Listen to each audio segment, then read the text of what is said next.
Pamilya ni Denise naglabas ng reaksyon laban kay Bong.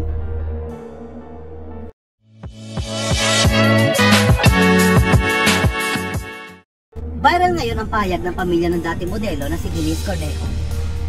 Dito'y siniwalat nila ang naging reaksyon ni Denise nung makatulan nitong guilty being reasonable daw at sentensyahan ng reclusion perpetua o habang buhay na pagkakabilanggo para sa kasong serious illegal detention for ransom na isinampa ng aktor at Showtime host na si Bong Navarro.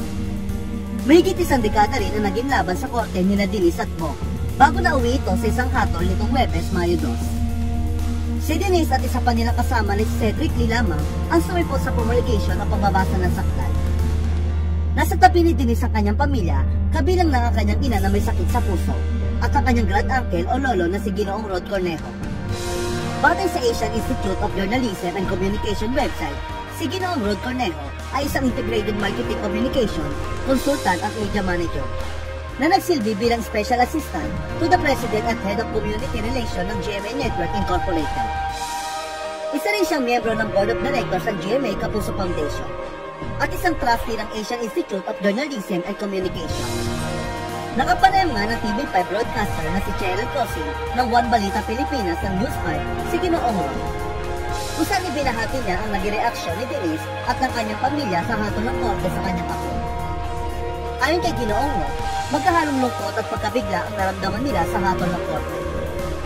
Ayon pa sa kanya, nagulat siya dahil hindi niya inaasahan na ganun kabigat ang magiging hatol ng korte.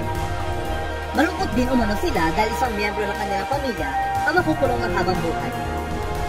Sa kabilang banda, ipinahagi naman ni Ginoong Rod na humanga siya sa pagiging kalmado ni Denise.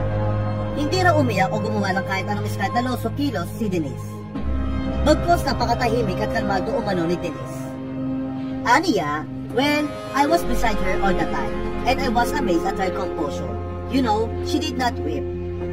She did not do any scandalous act. Wala, she was very quiet.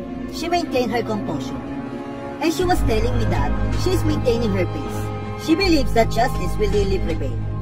In short, I look at Denise as a very strong woman for her age. Sa kasalukuyan, nasa Correctional Institution for Women sa Mandaluyong City si Denise.